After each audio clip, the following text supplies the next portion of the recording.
The night was calm, the hum of the city settling into a quiet lull.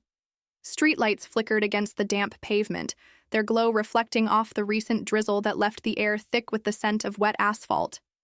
In the distance, the occasional honk of a horn or the faint chatter of late-night pedestrians provided a soundtrack to a city that never truly slept. Darius Cole had spent his entire life navigating these streets, but tonight, he was dressed differently. A well-tailored suit, a crisp white shirt, and a subtle but confident stride set him apart from the usual foot traffic. He was on his way home from a late meeting, nothing unusual for the state's chief prosecutor, a title that carried weight, though not necessarily recognition. His job wasn't about being in the spotlight. It was about making sure justice wasn't just a word, but a reality for those who needed it most. As he walked toward his sleek black sedan parked just a block away, the unmistakable glare of blue and red lights washed over him. He turned his head slightly, noticing a police cruiser creeping up, its tires rolling slowly against the damp pavement. The car stopped, and before Darius could even process the situation, the doors swung open. "Hey! Hands where we can see them!" one of the officers barked, his voice sharp and commanding. Darius frowned, his steps hesitating for a moment. "Excuse me?" The officer, a tall man with a square jaw and a scowl that looked permanent, stepped closer, one hand hovering over his holster. His partner, a younger cop with nervous eyes, mirrored his movements as if waiting for instructions. "You match the description of a suspect we're looking for," the first officer said, his tone carrying the unmistakable weight of authority, mixed with impatience. Darius's jaw tightened. He had heard those words before, words that had been used as an excuse, a justification for harassment, for profiling, for unwarranted stops. His heartbeat remained steady, but his mind raced through his options. Did they really believe he was some random criminal? Or was this just another routine abuse of power? "I'm just walking to my car," Darius said, keeping his voice calm, measured. "What exactly is the description of this suspect you're looking for?" The officer narrowed his eyes. "Male, black, wearing a dark suit." Darius almost let out a bitter chuckle. "That's it? That's all you've got?" "Turn around, hands on the car," the officer snapped, stepping forward. The younger cop hesitated for a moment, glancing at his partner as if questioning the need for escalation. But the first officer's hand was already reaching for his radio. Darius exhaled slowly, his fingers flexing at his sides. "I'd like to know what crime this suspect is accused of." "You don't get to ask questions." "Do what you're told," the officer barked. Darius knew this game. He had fought against it his entire career, studied it, prosecuted cases built on moments just like this. But knowing the system didn't make the situation any less infuriating. He had two choices: comply and let them find out the hard way who he was, or challenge them and risk the situation spiraling into something worse. "Officer," Darius said, keeping his voice even but firm, "I am the state's chief prosecutor. My ID is in my inside jacket pocket." A pause. A flicker of hesitation crossed the younger cop's face, but the first officer wasn't listening. "Nice try," he sneered. "You think dropping some fake title is going to get you out of this?" Darius clenched his jaw. This wasn't about logic. It wasn't about justice. This was about power, about an assumption that a man like him in a neighborhood like this could only be one thing in their eyes. He took a slow step forward, his voice dropping just enough to cut through the night air. "You sure you don't want to check before you make the biggest mistake of your career?" But before he could finish his sentence, the officer reached for him, grabbing his arm with just enough force to let him know this wasn't a request. And just like that, the moment balanced on the edge of something dangerous. Would they realize who they were dealing with before it was too late? Or had they already gone too far? The grip on Darius's arm tightened, the officer's fingers digging into the fabric of his tailored suit. The younger cop shifted uncomfortably, his eyes darting between his partner and Darius, a flicker of doubt clouding his expression. "Don't make this difficult," the officer muttered, his other hand hovering dangerously close to his holster. Darius took a slow breath, forcing himself to remain calm. He had been in countless courtrooms, prosecuting cases just like this. Stories of men who had been stopped, accused, and sometimes worse. He had seen the footage, heard the testimonies, watched the cycle repeat itself. But now, standing on the receiving end, he realized something chilling. Knowing the law didn't mean you were immune to its abuse. "Check my ID," Darius repeated, keeping his voice steady. But the officer wasn't listening. He had already made up his mind. The moment Darius spoke with confidence, the moment he refused to cower, the situation shifted. Now it wasn't about a suspect. It was about control. "Turn around," the officer barked again, impatience flaring in his voice. Darius's pulse quickened, but his face remained unreadable. He knew that once they put their hands on him, the truth wouldn't matter. He could argue, he could demand his rights, but none of it would change the fact that these men had the power in this moment. The younger cop cleared his throat. Maybe we should stay out of it," the first officer snapped without even looking at his partner, and that was it. The moment of hesitation was gone. Darius barely had time to move before the officer yanked his arm harder, spinning him around toward the hood of his car. Instinct kicked in, his body tensed, his muscles resisting, but he knew better than to fight back. Still, the officer took his reaction as defiance. A shove, harder than necessary. His chest hit the cold metal of his car, and his jaw clenched. He could hear his own heartbeat in his ears, but he refused to let them hear his anger. "You're making a mistake," he said, his voice sharp but controlled. The officer chuckled, shaking his head. "Yeah? And what mistake is that?" Darius swallowed down the fury rising in his throat. He could feel his ID pressing against his chest from inside his pocket, just inches away. Proof of who he was. Proof that this was all wrong. "Let me reach for my ID," Darius said carefully. The officer didn't answer right away. Instead, he patted down Darius's pockets roughly, his movements quick and aggressive. When his hand brushed against the ID, he yanked it out, flipping it open with one hand. The moment stretched. The younger officer leaned in slightly to read it over his partner's shoulder. And then, silence. Darius knew what was happening. The Yasui calculations, the realization, the sheer weight of their mistake settling in. The younger cop took a small step back, his face pale. "Oh, shh." The first officer's expression barely shifted, but Darius saw it. The flicker of panic, the way his grip on the ID tightened for just a second before he shoved it back into Darius's chest. But he didn't apologize.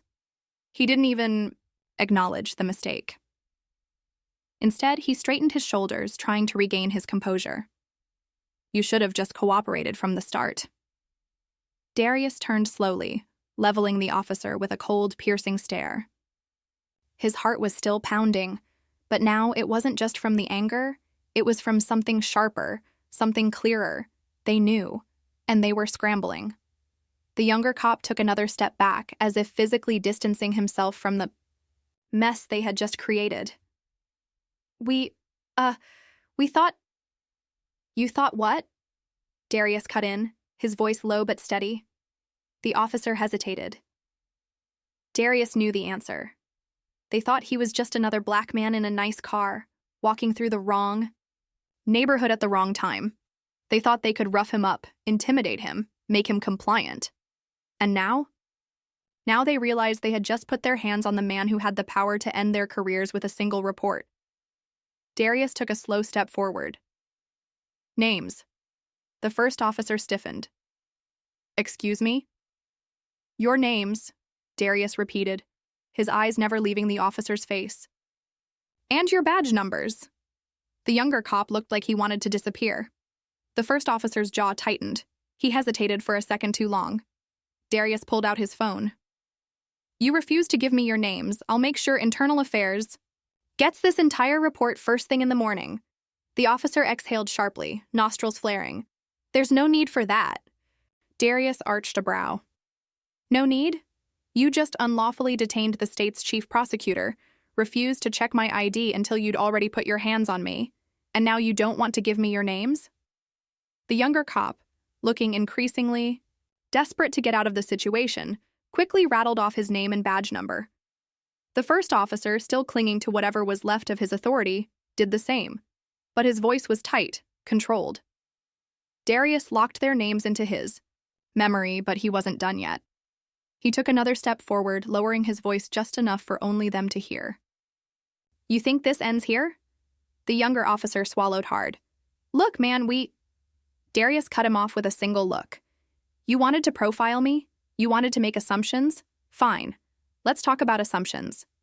The first officer folded his arms, trying to mask his unease. "We had reason to stop you." Darius let out a breath of disbelief. "Really? What reason was that?" A pause. The officer had nothing. Darius stepped even closer. "I prosecute cops like you." And there it was. The shift. The realization that they weren't dealing with just any civilian. They had crossed the wrong man. And Darius? Darius wasn't about to let it slide. The night wasn't over. This was just the beginning. The air between them was thick, heavy with tension that neither officer could shake. Darius could see it in their faces, the battle between pride and fear, the frantic calculation of how to undo what had already been done. But there was no undoing this. They had made their choice the moment they stopped him. The younger cop shifted uncomfortably, his eyes darting around as if searching for an escape. "Look, sir, maybe we just got off on the wrong foot." Darius let out a quiet, humorless chuckle. "Wrong foot?" He took a step closer, his presence now commanding in a way that had nothing to do with his title, and everything to do with the truth hanging between them. "You shoved me against my own car without reason. You assumed I was a suspect without cause. You disrespected me without hesitation, and now that you know who I am, suddenly, we're on the wrong foot?" The first officer's jaw clenched. He was still trying to hold on to whatever authority he had left, but Darius could see the sweat beating at his temple, the way his hand twitched slightly by his side. He was unraveling. Darius shook his head. "This isn't about a wrong foot. This is about a system you've been able to hide behind for too long." The younger cop cleared his throat. "Sir, we didn't mean—" Darius cut him off with a sharp look. "You meant exactly what you did. The only thing you didn't mean was getting caught." The silence that followed was deafening. The first officer exhaled sharply, his gaze hardening. "So what now?" Darius didn't answer right away. Instead, he studied them. Two men who had spent their careers feeling untouchable, now standing in front of the one person who could hold them accountable. He could see the wheels turning in their heads, the silent prayer that he'd let this go. But he wouldn't. "I'm filing a report," Darius said plainly. "Internal Affairs will review everything, and trust me, I'll make sure they don't sweep this under the rug." The first officer's face barely flinched, but his fists clenched at his sides. The younger one, however, looked like his entire career was flashing before his eyes. "Sir," the younger cop started, desperation creeping into his voice. I don't want to hear it," Darius interrupted. "Save it for the investigation." Another beat of silence. Then the first officer squared his shoulders. "You really want to go that route?" Darius didn't even blink. "Oh, I absolutely do." For the first time, the younger cop looked at his partner, really looked at him. And in that moment, Darius saw something shift. Maybe it was guilt. Maybe it was self-preservation. Either way. The younger cop took a step back, distancing himself not just physically, but from the entire mess his partner had created. "I'll give my statement," the younger cop said suddenly. The first officer snapped his head toward him, disbelief flashing across his face. "What?" The younger cop hesitated, then glanced at Darius. "I'll tell the truth. I know what we did was wrong." The first officer scoffed. "You're joking." "I'm not," the younger cop said, his voice steadier now. "This was a bad stop, and you know it." Darius watched as the older cop's face hardened, his last shred of control slipping away. "This isn't over," the first officer muttered under his breath, more to himself than anyone else. Then, without another word, he turned and walked back to the squad car, his steps stiff and furious. Darius let out a slow breath. It was over for now, but he knew this wasn't just about two cops on a power trip. This was bigger than them. This was about every time someone was stopped without reason, every time someone was treated like they didn't belong in their own city, every time the law was used as a weapon instead of a shield. The younger cop lingered for a moment. I know it doesn't mean much, but I'm sorry. Darius studied him, then nodded once. Then do the right thing when it matters. The younger cop nodded back, then followed his partner to the squad car. Darius stood still as they drove off, the flashing lights fading into the night. His heart was still pounding, but it wasn't from fear anymore. It was from resolve. This wasn't just going to be another story that got buried. Tomorrow, he'd walk into his office and make sure of it.